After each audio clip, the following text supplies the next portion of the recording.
Greetings and good tidings, you good people. Welcome to Stone by Stone, an Edgewater Castle podcast, where we peel back the layers of the beautiful game like the 32-paneled onion that it is. Join me, Andrew Swanson, your host, as we engage in some insightful conversations with some very remarkable individuals. These brave souls will share their unique perspectives on the world and its game, their personal narratives, and how football has woven itself into the fabric of their lives like the thread in a highly personalized quilt. A heartfelt thank you to our production sponsors, Tightrope Recording, for their masterful sound engineering, and to our dedicated listeners. Your continued support means the absolute world to us, so thank you for it. Now, hear ye, gather round the hearth, pour something literally or figuratively warm into your cups, and welcome to Stone by Stone.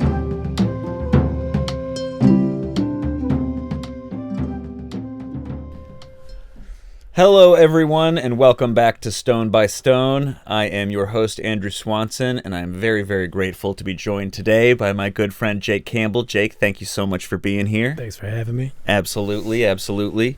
We've known each other for a while. Just to give a little context to our relationship. We met at the Chicago Fire several years ago. You are a person who has always been a very thoughtful speaker in public settings, and there have been a few environments we've been in which, I had to sort of represent the more corporate of interests, and you've always been a very, very respectful and honest person in those meetings. But yeah, why don't you tell us a little bit about what your relationship is with the Chicago supporter scene and with the Chicago Fire? Sure. I founded the Red Line Supporters Group several years back. Before then and since, I've been a member of Chicago Local 134, the Red Star Supporters Group. And before that, ran the Chicago chapter of the American Outlaws for a few years. Nice. That's awesome. Yeah. Do you remember? I can't remember exactly when we first met at the Chicago Fire. For listeners who don't know, I worked at the Fire for a while, and for a while of that time as the supporter relations manager for the club. And as you will probably remember, it was like a bit of a tumultuous time. A little bit. In the supporter relations department at the Fire, which was, I think, brand new at the time. I think you went into the pandemic year too. Yep, I did. That was year 2. Oh. Yeah, so year one was the final year in Bridgeview. Yeah. So it was, I think, the first full season with a Sector Latino band. Yeah. Season wide. So that was an interesting environment to jump into. And then you went into the typical sophomore slump. Yeah. Typical sophomore global pandemic, which happens to everyone in the second year of their job, naturally. But yeah, I mean, I definitely sort of dove in head first in terms of like supporter culture and the challenges of that environment. But obviously, it's a very interesting thing in soccer because it's such a village. Like, it takes a village to really make something that works, right? And it takes everybody kind of trusting and working well with each other, and that's such a huge challenge. So I'm curious to hear, a little bit of your backstory before we get into that stuff. Like, that'll hopefully help us paint a picture of why you got so interested in it. But like, tell us about the early days. Like, where'd you grow up? What's your sort of your background like prior to? Everybody always asks whether I was like a military brat because we moved around so much. It turns out preacher's brat is also a similar trajectory. Same here, actually. I think we've talked about this. My dad is also a priest. Yeah. So I was actually born in Mississippi, unfortunately. Truly one of the worst states in the Union. I've been back once and hopefully never again. Fair enough, yeah. I don't know how many listeners we have in Mississippi, but like, I got no notes for you. I'm sorry. I stand by what I said. Yeah, continue. Then we went to like Houston area for a little bit, and then moved up to the Chicago suburbs through my high school years. Cool. That's awesome. Where did you go to high school? Elmhurst, York High School. Okay, yeah. Sweet. So did you spend most of or all of that time growing up in the burbs and in Elmhurst area? Yeah, that. So from like 6th grade on, we were out there. Cool. Did you have any relationship to the game of soccer like as a kid? Oh, yeah. Okay. Yeah. My dad is the classic, if it weren't for my knee, I'd have been pro soccer player. Absolutely. And, that's, back in the early 90s. So he was typically our coach. Yep. He did a lot of, reffing and umpiring, all those other kinds of things as we grew up too.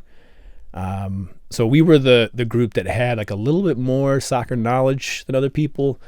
Our team was based off of the Tampa Bay Rowdies. So we were the Baytown Rowdies. Nice. We also were one time the Mutiny who had the sickest logo. Yeah, I recall. It looks like that thing from like Cloverfield, the big monster. Yeah, absolutely. Right? Yeah, which makes no sense, but it was fun. Yeah, it's like I don't know what that has to do with mutiny in the first place. Nothing. Like galactic mutiny of some kind. Yeah, I don't know. Well, who knows? I mean, I think what's great is that's one of those things that probably aged really well in a weird way. Yes. Where I think at the time everyone was sort of like, yeah, if this is cool, it's not cool yet. And, it didn't really last as a brand anyway, unfortunately. But yeah, I think the problem is soccer itself was not cool at that time in America. Yeah, so that's true. Nothing was going to... It's a work in progress, for sure. But so you played soccer as a kid. Mm-hmm. Did you play like more competitively in high school or when you got older? No, I've never been good. I can relate to that. Yeah, I was always just fine. Mm-hmm. I wasn't really bad, but I was fine. Definitely like a typical American player, one-footed, open field kind of player, not really close quarters movement kind of guy. My dad didn't really teach us that kind of stuff. We did a whole practice on how to like take a foul, to draw fouls, flopping basically. All that kind of stuff. We got that built in. But Nice. like how to dribble the ball, never really. Fair enough.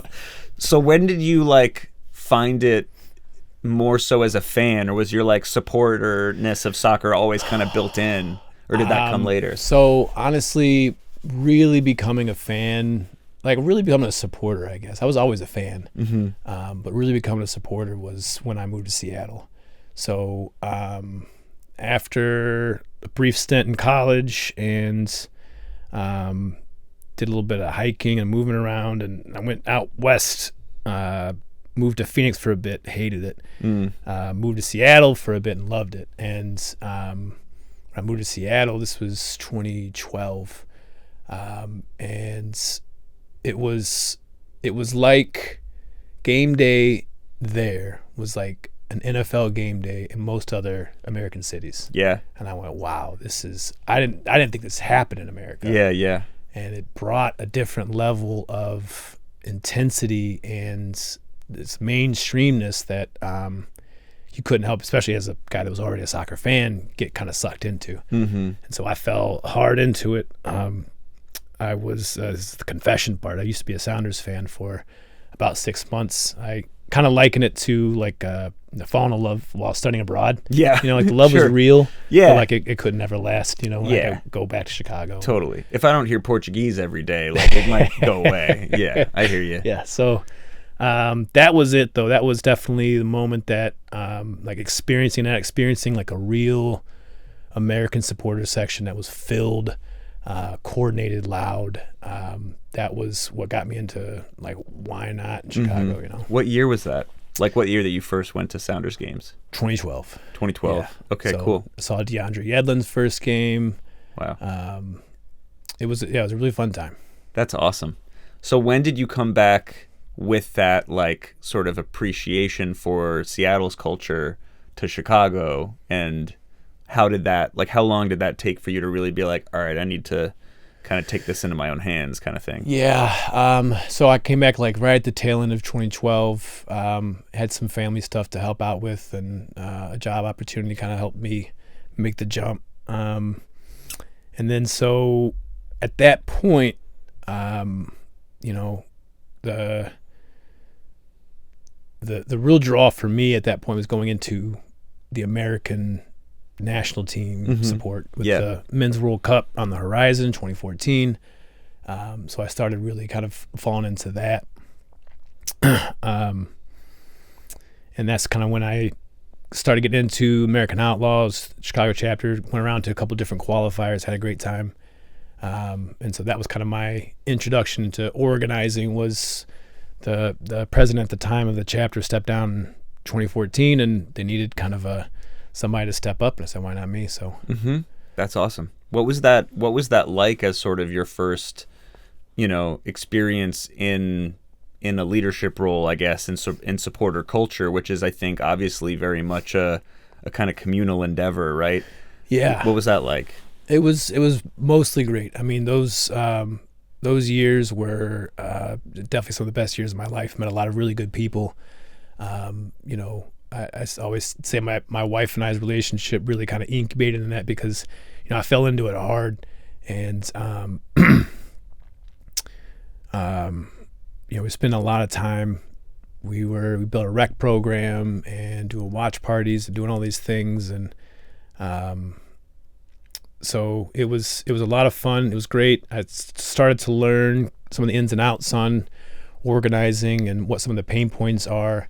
It really is communal, and that has its pluses and its minuses, right? You gotta, especially when you're in leadership, you don't, have the choice of what parts of the community you interface with. I'm a guy that I don't tolerate people being shitty in my life, right? Like if you suck, then I just won't really be around you anymore. You don't really get to do that though. When you're in a leadership position of a large group, you have to deal with everybody. So that's kind of the downside, but the upside is, the vast majority of people don't suck. The vast majority of people are pretty great. And so you get to see a lot of that. Yeah, absolutely.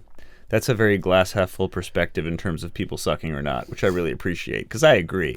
I think like odds are in a group of 30 people, there's maybe like 2 or 3 that like, man, that sucks. You know who you are. Cool. So what was the period of time that you were doing work with American Outlaws? That was, I guess you'd say like 2013, 2014 onward, 2012 onward? Right after the 2014 World Cup, I went to Brazil for the Cup, and I came back and pretty much took it over then. Did 4 years. There was 2-year stints for the presidencies, and then I got married in 2018 and told my wife I'll finally give it up just to start organizing. Yeah, I was about to say, how'd that go? Yeah. Great. So when did you sort of make that call where you were like, all right, enough time has gone by. I've bought myself some time. I'm going to jump back in with something dedicated more to the fire. Well, the Red Line at first was kind of just a smaller passion project. Like it was nowhere near the scale, Chicago chapter of the American Outlaws at the time, and we had somewhere near 1,000 dues paying members. Big bar.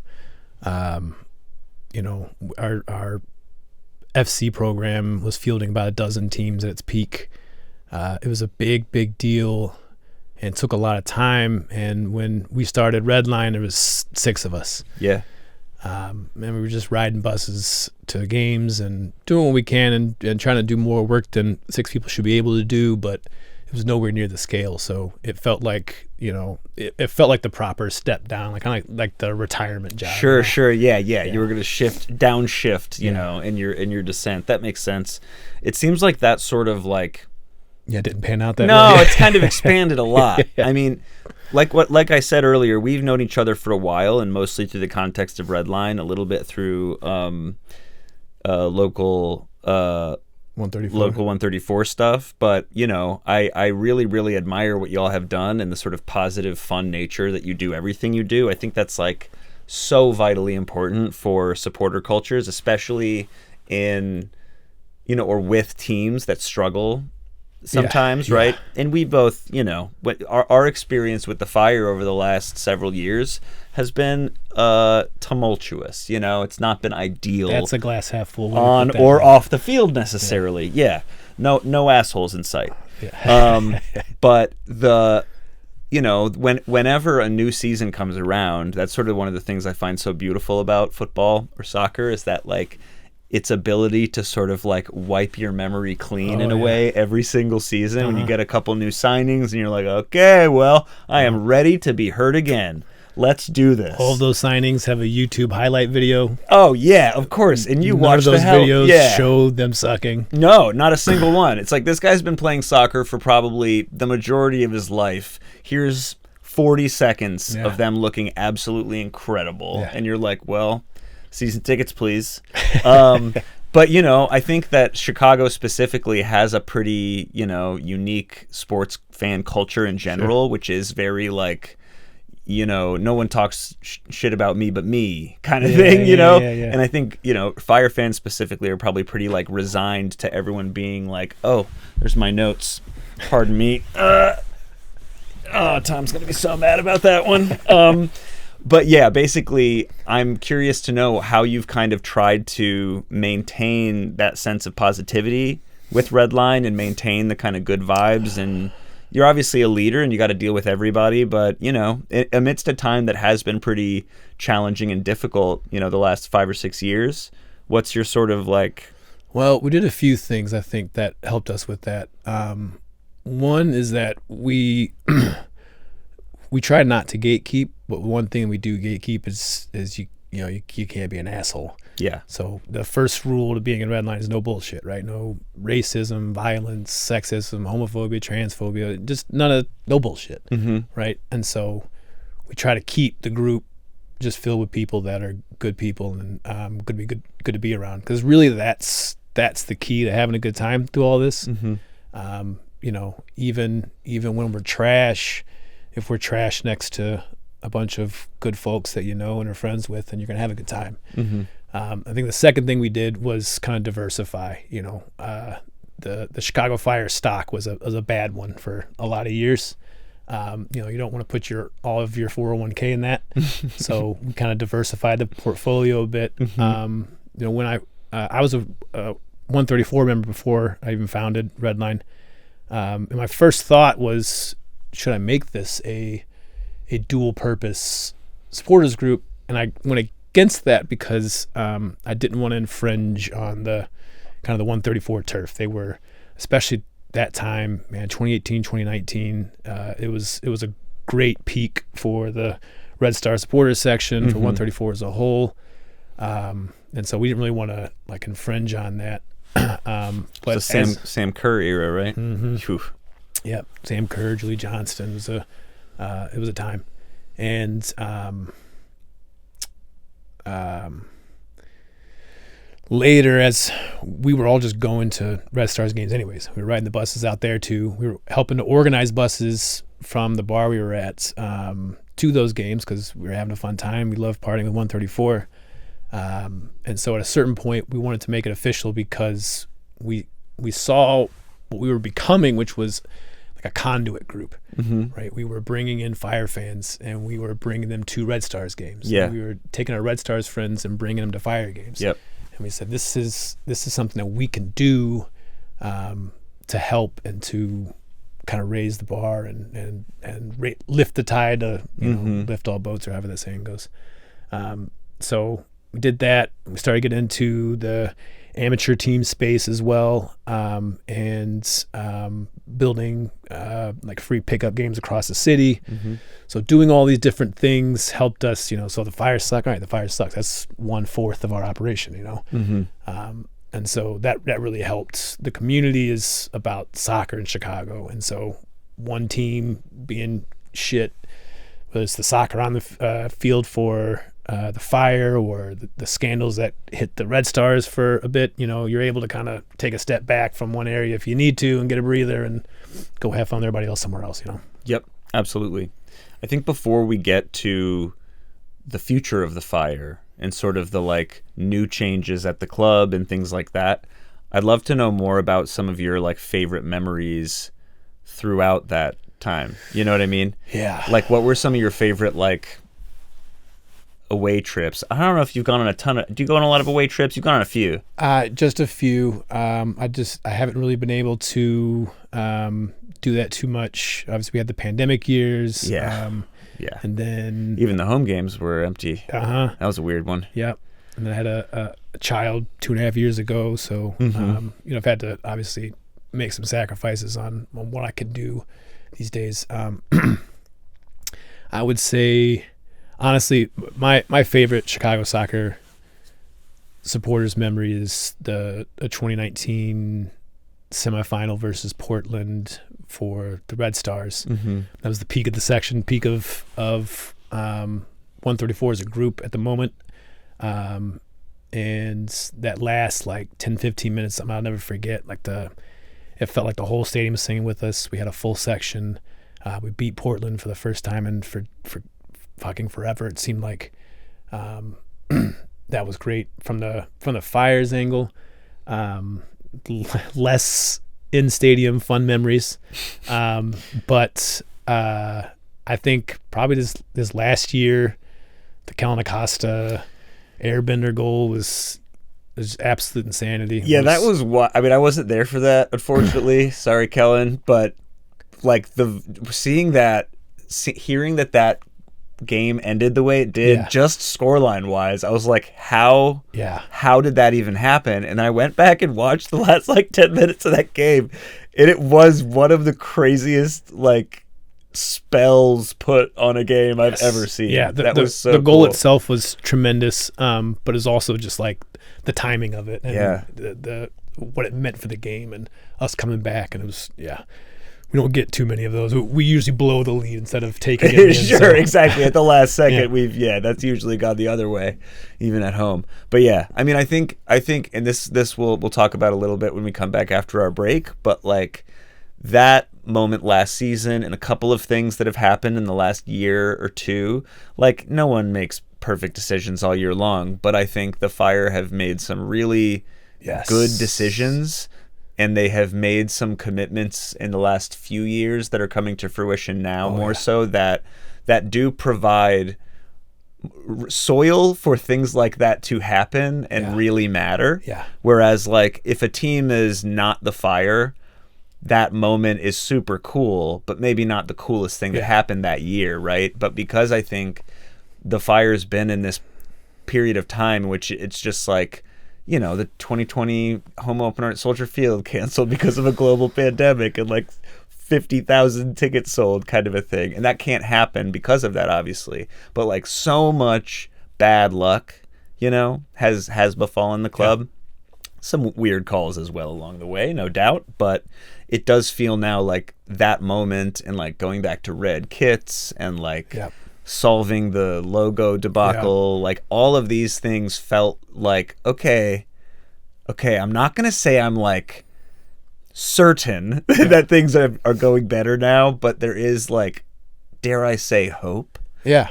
Starting to like simmer toward the top a little more. And all those things coincide with the new ownership. Joe Mansueto has made this whole thing different. That was what sunk the Fire, and frankly sunk the Fire's supporters community for a long time, was the previous ownership. And Mansueto has done what needs to happen to, as you say, like cultivate that environment to get the soil right. Mm-hmm. And they're not going to get everything right, roster signings all the time, but when you have an environment like you have now, they will sometimes. Yeah. If you invest the way they're investing, with time and money, eventually things will hit. Mm-hmm. Right? If you just go on a transfer market and blindly pick players, right? That'll work sometimes. Yeah. So even if that's the worst case scenario, that's what he's doing. Yep. Then it'll hit. Before the fields were fallow. There was nothing coming out of that. No one wanted to play here. We had to overpay bad players to get in here, just to field a roster. Mm-hmm. And so this is definitely different. Yeah. Ooh, a lot of really good farming analogies in that section. I hope you all enjoyed. So we're going to take a very brief break, and then we'll be back to talk more about the new Chicago Fire, the 2025 season, and some things you're excited about therein. Cool. We'll be right back, folks.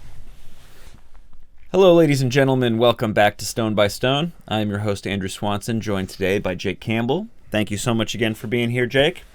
We are on the topic of the Chicago Fire, but before we do that, I want to give you another moment to educate our listeners a little bit on Redline Supporter Group, which is your supporter group, and you mentioned 4 pillars that sort of represent Redline. Mm-hmm. So can you explain a little bit more about what those are?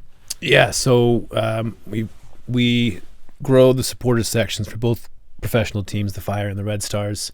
And we're trying to grow support for the amateur teams as well, and build free pickup soccer across the city.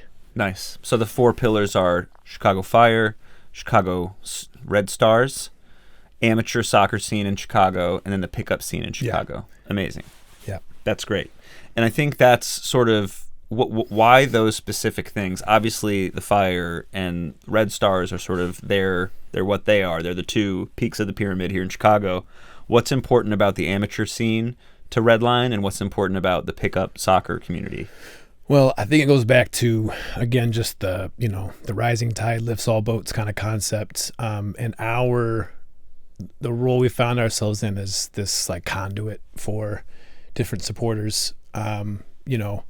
We obviously, knowing you and knowing Edgewater Castle, I was going out to a few games and having a good time there.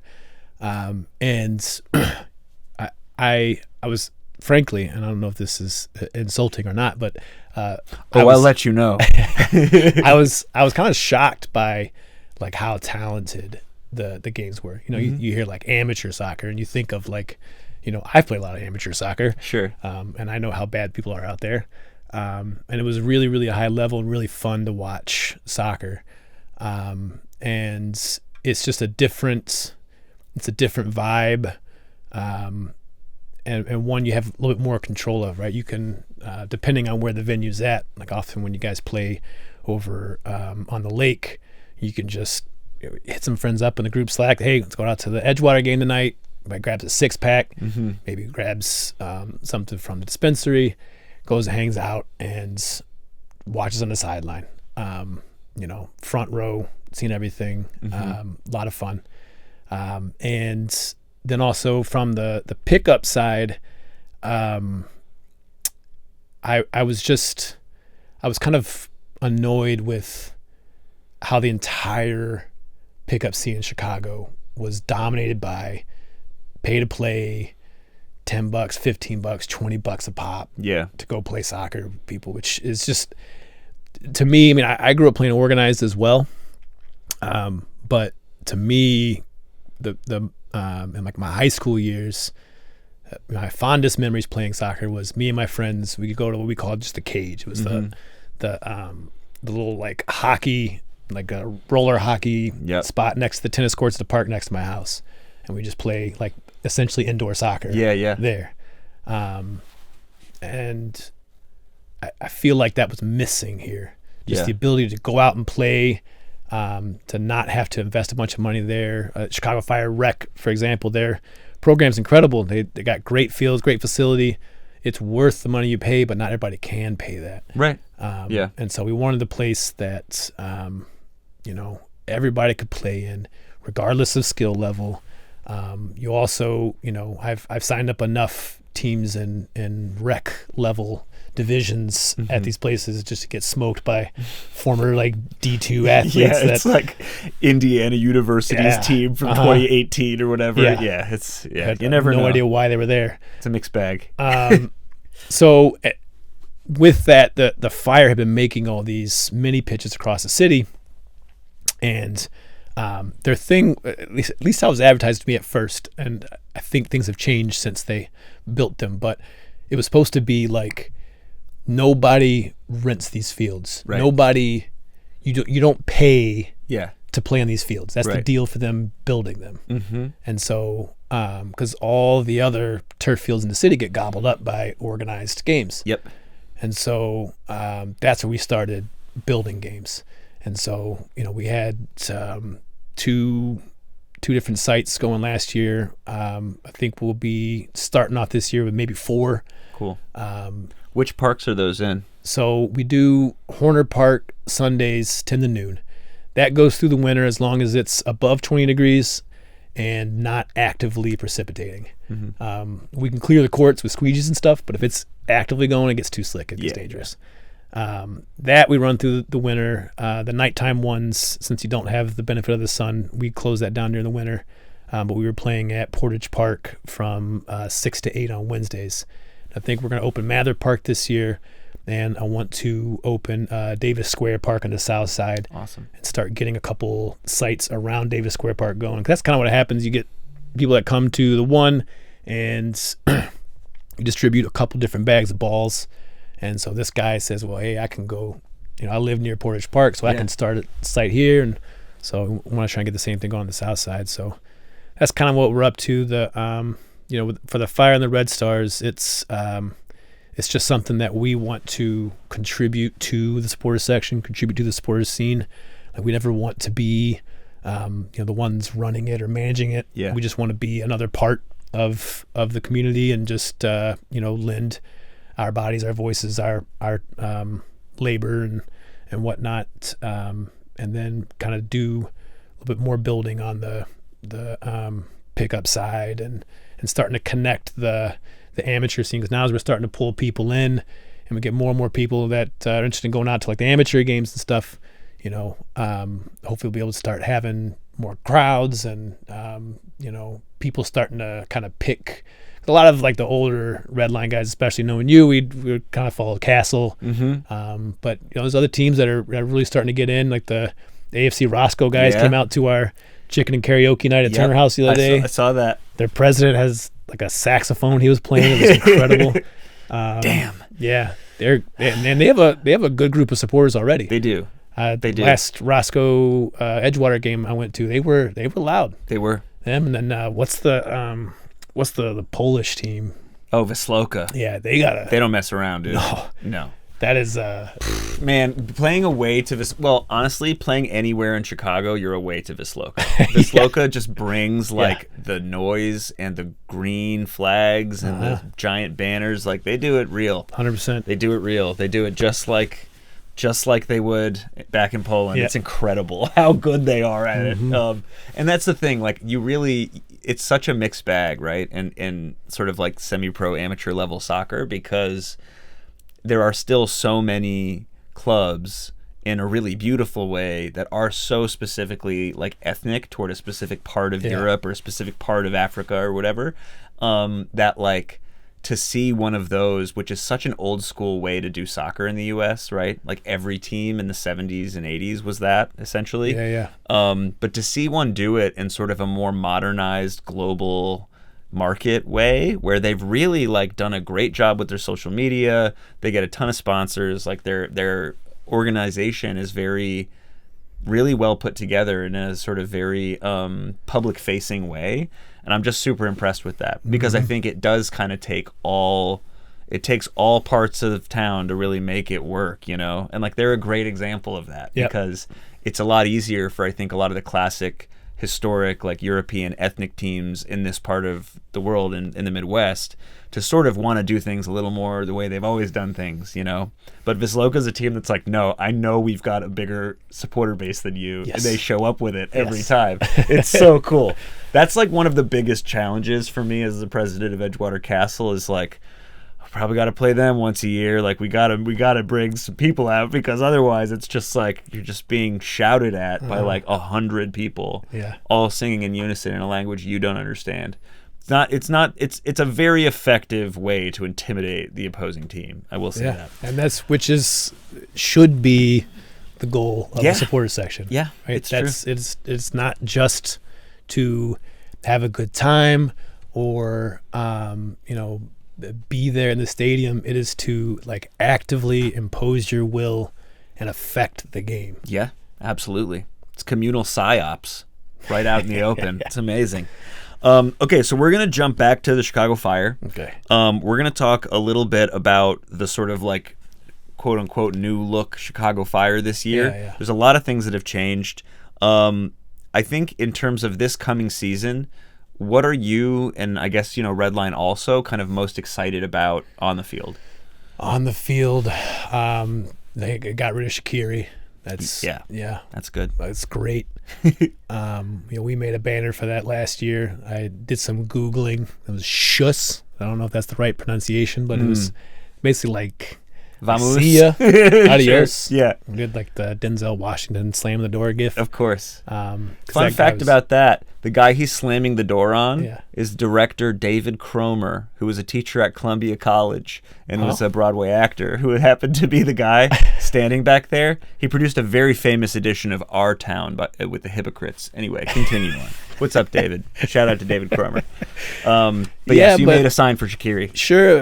I mean, he wasn't given the effort. You know? He wasn't. Yeah. He didn't buy in. He wasn't here for anything other than himself. It really felt like. And I read a great piece. I think it came out of the Men in Red 97 site about how kind of everybody failed. The Fire failed Shaqiri by continuing to insist on putting him in a place where he wasn't naturally used to, and building a better team around him and all that. But Shaqiri also failed just by not giving a fuck and just not giving his best. So moving on from him was fantastic. And the signings outside of that, Bamba's was a great signing. It looks like. Yeah. The other pieces that are getting built around that all seem to make sense. Again, everybody's highlight reel looks great right now. I thought Arnaud Souquet might be great when he came in, and that didn't work out. So obviously they're not all going to pan out, but the offseason made sense. Yeah. The signings made sense. When you listed, here's what I think we need, it looked like they were looking at the same list. That's what we need, and we're going to actually do it and get it done. Not the week before the season starts and have to figure it out on the fly. So that's fantastic. The players seem good. They've been playing good in preseason. There's this Robert. I hope I don't butcher his. I think it's Turdine. Yeah. This kid gets signed out of the academy. 15 years old. Yeah. The word on him is that he's special. And his older brother, Dennis Turdine, was a keeper for us a couple of years ago. So we've met their dad and how did you pronounce it? Turdine. Okay. I think so. Well, I assume Turdine. I've only read it, so yes. I assume that if he was on your team. Yeah, I've spoken to his father a couple times. Yeah, but they're a really nice family and so exciting to see one of those kids who's just super young, just someone being like, okay, you come with me. We're gonna put you with. These pros. It means something different when they come from here.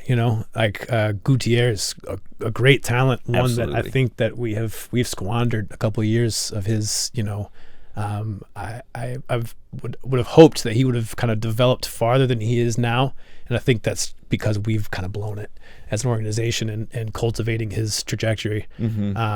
But I think this might be again the right environment for this kid to come up in and not have everything put on his shoulders right away, but probably see some first team minutes this year and kind of see where that goes. Yeah, absolutely. That's awesome. We're gonna move quickly through these last few, and I don't want to delay responses too much. We're just gonna sort of try to get through as quick as we can. Beyond the Fire, what other aspects of Chicago soccer culture are you excited about this year? Chicago soccer culture. Things I'm getting really excited about is a lot of stuff that's building up that's outside of supporters groups, outside of the teams. There's the soccer culture in general is really starting to grow, and it seems to be thriving. Guys doing the vintage and chop up kits, I hope I get their names right here, Sidewalk FC and Crossbar Collective and them, right? Doing these pop up shops, and I was just at the Saturday football store for the jersey release for the Fire yesterday or Saturday. That hat looks really nice. I saw one of the hats they were giving out with the little. Hat looks so cool. It looks very cool with the little 98 kit on the side. But you had to buy the jersey to get it. I was like, wait a few months, wait for that to drop.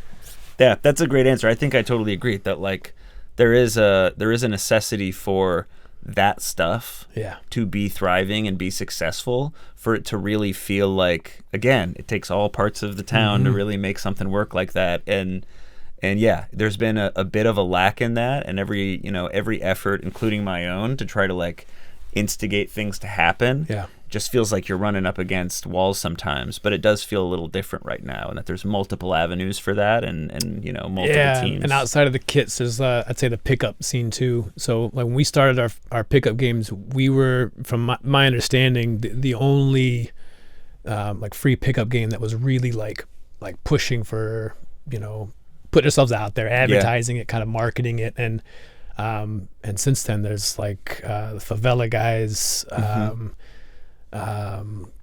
I can't think of the guys' names that do the Fleet Fields games. They used to be Saturday's football. Walcott. Yes, yep. Walcott. I think a couple other that I'm forgetting right now, so forgive me for those guys. But that's great. It's what we need. We need just all these different pieces coming together that kind of builds the tapestry. Yep, absolutely.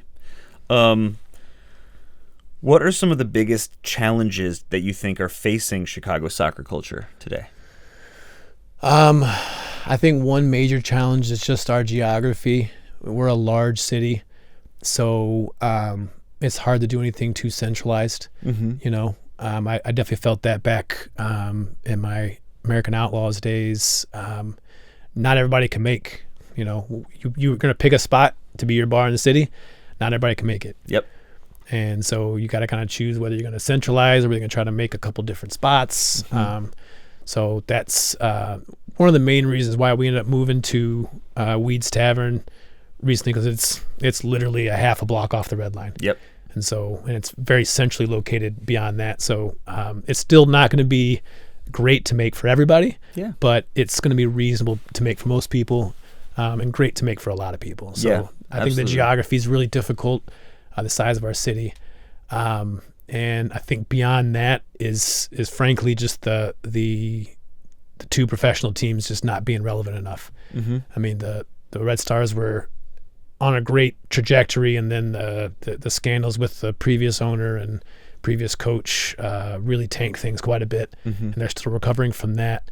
And just the decade and a half or whatever it was of the Fire being irrelevant on the field and kind of just burning bridges with their supporters and everyone. That's been hard to recover from. But on all those fronts, I think we're on a good path. Mm-hmm. The Fire are making moves and acting like a big, serious franchise. Mm-hmm. The Red Stars, likewise, both of them are looking for in-city stadiums of their own. Yep. The Fire have committed to paying for it themselves. And then just, again, with all these different things popping up across the city, we're not relying on any one organization to be the central place. Mm-hmm. All these different pickup groups, all these different vintage and chop-up gear, folks popping up all over the place. People are able to plug into the Chicago soccer scene without having to go to that one place that's doing it. Yep, absolutely. That's a great answer. Okay, what advice would you give to someone who is new to soccer in Chicago and wants to get involved in its supporter culture? Jump in. Just find a spot and go. I cannot stress that enough, that we need you to just jump in. And obviously I'll pitch the Red Line. Join us. We'll take you. But it doesn't have to be us. There's several other Chicago Fire supporters groups. 134 for the Red Stars, lots of places to play pickup. What we need right now is people to get involved, and that doesn't mean you have to become like some soccer hooligan and mm-hmm. buy season tickets and go to everything and do that. We don't need all that. With the Red Line, everybody sets member dues, everybody sets them whatever that they can afford or willing to contribute. Some people pay $1 a month, some people pay $20 a month. If you join us and pay $1 a month and come to 3 or 4 events a year, mm-hmm. that's big, because there's 20, 30, 50 other people doing that, and all that pools together, and collectively we get to start doing big things. Mm-hmm. So that's what we need people to do, is to find their place to get in and to make whatever contributions they can make. Yep, absolutely. So this episode is going to be dropping prior to the start of the Chicago Fire season, God willing. And where would you recommend people come watch that game? The season opener is away to Columbus, so where should people come find Red Line and you and probably me? So first of all, if you can't get on the bus, there's 2 supporters buses going out to Columbus. There is no better way to dive feet first into supporters culture than a away trip. And when you get one that is heavily subsidized by the front office, a bus filled with other good people, you will make great friends, lifelong friends. I guarantee you it's a great time. If you're not going to do that, come out to Weeds Tavern. We're right off the red line, right at North and Clybourne. It's going to be a great time. We're going to have a bunch of giveaways, a packed crowd. It's going to be a lot of fun. Sweet. Well, that's about all the time we have for tonight. This has been an awesome conversation, Jake. Thank you so much for being here. Yeah, thanks for having me, man. Of course, it's always a pleasure to talk to you about soccer and anything else, frankly.